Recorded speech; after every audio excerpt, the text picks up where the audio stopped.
Dubai से कामकाज छोड़कर समीर फयाज साहब ने अपना बिजनेस जो है वो कश्मीर में स्टैंड किया। और इस बिजनेस की अगर बात करें तो बेकरी तो सब बनाते हैं, मगर समीर भाई की जो हाथों की लज्जत है, हाथों का जायका है, आज पूरे श्रीनगर में इन्हें जाना जाता है। आपने नाम सुना होगा ब्लूम बेकरी का। आपको बता दूं कि समीर फयाज साहब जिन्होंने होटल मैनेजमेंट भी किया है, उसके बाद दुबई गए, कई साल दुबई में गुजारे, वहाँ पर भी जो है जॉब की इन्होंने, मगर इनको लगा कि अपने ही कश्मीर में कामकाज करना है, इसीलिए कश्मीर में वापस से आ गए अपने घर और अपने घर के पास ही एक छोटा सा कारखाना स्टार्ट किया, जिसकी लाइफ की जर्नी इनसे पूछेंगे हम। सबसे पहले समीर भाई बहुत शुक्रिया वक्त देने के लिए। आपसे जानना चाहेंगे, ये दुबई में जाने का लोगों का शौक होता है और उसके बाद एडजस्ट होने का, वहाँ पर लोग जो है चाहते हैं कि एडजस्ट हो जाए। सो कैसे दुबई छोड़ के वापस से कश्मीर में आए, फिर से वही अपना काम स्टार्ट किया? देखिए, दुबई में हम 4 साल में काम किया जी। बहुत अच्छा था, वहाँ पे अच्छी सैलरी भी थी, अच्छा जॉब भी था, प्रोफाइल भी अच्छा था। बट हमेशा एक चीज़ रहती थी कि हम घर से दूर है, अपने फैमिली से दूर है, जो माँ बाप रहते हैं वो उनसे दूर है। और जैसे फादर हमेशा कहते थे कि नहीं, अपना ही कुछ करो, छोटा सा ही करो, बट करो शुरुआत। सो वही हमेशा मन में था कि नहीं, एटलीस्ट हम कश्मीर आए, कुछ अपना शुरू करें जिसमें हम खुद इंटरेस्ट हो। कुछ स्टाफ भी कश्मीर का जो लोकल है उनको भी हायर कर रहे हैं, तो बहुत ही अच्छा लगा जब हम कश्मीर वापस आए। अच्छा, आपसे ये भी जानना चाहेंगे कि जब आप दुबई गए क्या सोच कर गए थे और वापस आए क्या सोच कर आए? देखिए, दुबई जब मैं चला गया तो एक उम्मीद थी कि नहीं जी, मुझे पैसे कमाने हैं, और लाइफ वहाँ की इतनी अच्छी है आप सोच भी नहीं सकते। जब जैसे मैं कश्मीर का वहाँ पे गया तो बहुत ही लाइफ एंटरटेनमेंट है, कोई रोक टोक नहीं है, फ्रीडम है, जो आप करना चाहते हैं। बट स्टिल जो आपका घर का एक माहौल है कश्मीर का, वो कहीं नहीं मिलेगा। सही। और इसीलिए मैंने ये सोचा कि नहीं, 4 साल किए, अगर मैं 8 साल भी रहूँगा वहाँ पे, एट द एंड मुझे घर ही आना बेहतर रहा समझा, तो इसलिए फिर वहाँ से हमने मूव किया जहाँ पे मैं आया। अच्छा, जब दुबई से आप वापस आ रहे थे तो माइंड में क्या था कि कैसे सेटल करना है, कैसे जो है कोई कामकाज करना है, किस तरीके से आगे बढ़ना है? पहले तो ऐसा कुछ नहीं था कि मैं वापस आ जाऊंगा तो डायरेक्ट स्टार्ट ही करूंगा, ना मेरे पास इतना पैसा था। जो हम पैसा कमाते थे वहाँ पे सीधा घर ही बेच से। जब हम वापस आए तो हम यहाँ पे बैठे थे, रिसर्च भी कर रहा था मैं यहाँ पे। प्लान भी था कि वापस ही चला जाऊँ, कुछ टाइम पे पहले मैं यहाँ पे था, बट एक माइंड सेट बता दिया कि नहीं, अब वहाँ जाके भी कितना टाइम ही रह सकते हैं घर से दूर। फिर हमने प्लान किया कि नहीं, यहाँ पे ही अपना कुछ शुरू करूँ। तो घर पे हमारा एक स्टोर है जिसको हम अभी कहते हैं, वहाँ पे हमने शुरू किया, छोटी सी मशीनरी ले ली, लाख 1.5 लाख का सामान लाया, उसी से हमने शुरुआत की। ना शॉप थी हमारे पास, ना पता था कि यहाँ से सप्लाई कहाँ से आनी है, कहाँ देना है, किनको सर्व का, कुछ एक्सपीरियंस नहीं था। बट अल्हम्दुलिल्लाह स्लोली हमने मार्केट गेन किया। पहले सुपर मार्केट्स हमने ट्राई किए, वहाँ से फिर मोहल्ले वालों को पता किया, पहले रिश्तेदारों, जो रिश्तेदार हैं वही आते थे पहले, नहीं जी हमें ये ऑर्डर चाहिए, फिर नियर बाई जो लोकेलिटी है उनको। तो धीरे धीरे फिर हमने शॉप ले ली एक, तो वहाँ पे हमने प्रोडक्ट्स, बहुत सी छोटी सी शॉप थी, अभी वो हमने एक्सटेंड कर ली, वो भी बहुत छोटी थी, तो वो भी हमने फिर एक्सटेंड कर ली।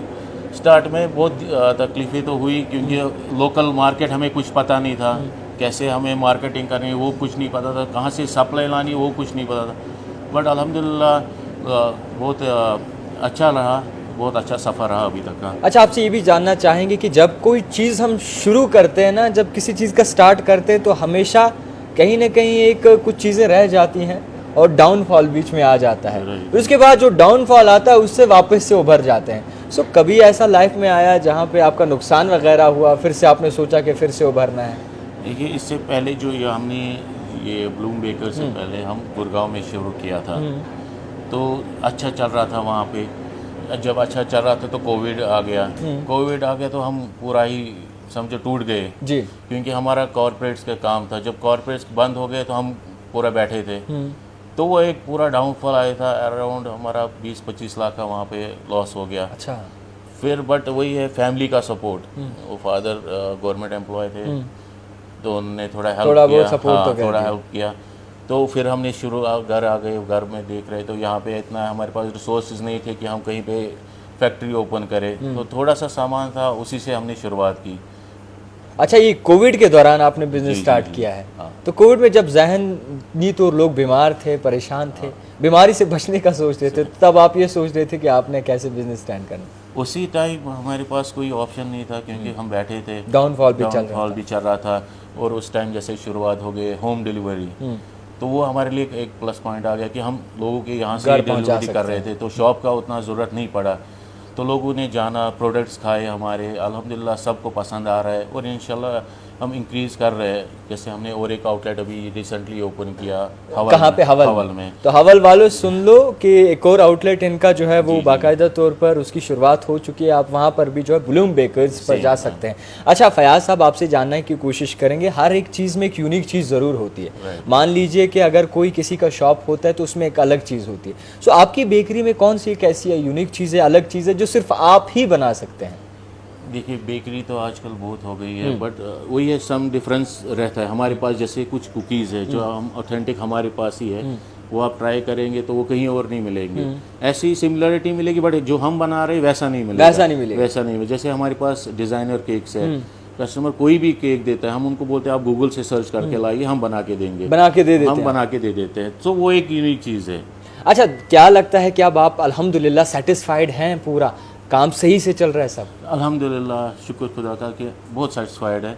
मेहनत कर रहे हैं, जैसे मैं अभी भी खुद भी मेहनत कर रहा हूँ। मेरे पास स्टाफ मैं खुद देख रहा हूँ, मेरे पास स्टाफ है, अराउंड 10 स्टाफ है, बट स्टिल मैं सुबह 9 की वजह से शाम की क्लोजिंग जब मैं डोर बंद करता हूँ तब तक मैं इधर ही खड़ा रहता हूँ। कस्टमर के साथ डीलिंग हो, कंप्लेंट हो, स्टाफ का इशू हो, कुछ भी हो, मैं इधर ही खड़ा रहता हूँ 24/7। आप कभी भी मुझे रात को फ़ोन करेंगे, रात को आपको यकीन नहीं होगा, रात के 2 बजे मुझे एक बार कॉल आया, मेहमान आए थे दूल्हे के लिए, डेजर्ट भूल गए थे। अच्छा।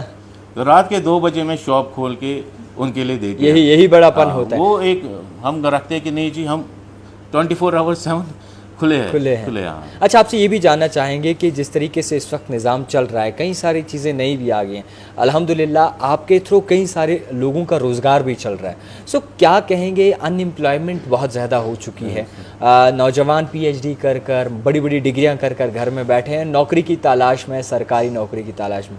सो एक एज से कैसे स्टार्ट किया जाए, अगर आप ये बता दें तमाम लोगों को। देखिए मेरे हिसाब से पहले छोटे से छोटे काम भी अगर आप कर रहे हो ना, तो किसी चीज़ में शर्म नहीं होनी चाहिए कि नहीं अगर ये छोटा काम है तो मैं कैसे करूं। जैसे बेकरी का कॉन्सेप्ट अब तो अच्छा है, लोगों को बेकरी का अलग से, पहले इधर बोलते थे बेकरी को कांदुर। सो ये दिमाग में मत रखो आप कि नहीं आपको क्या बोलेंगे लोग।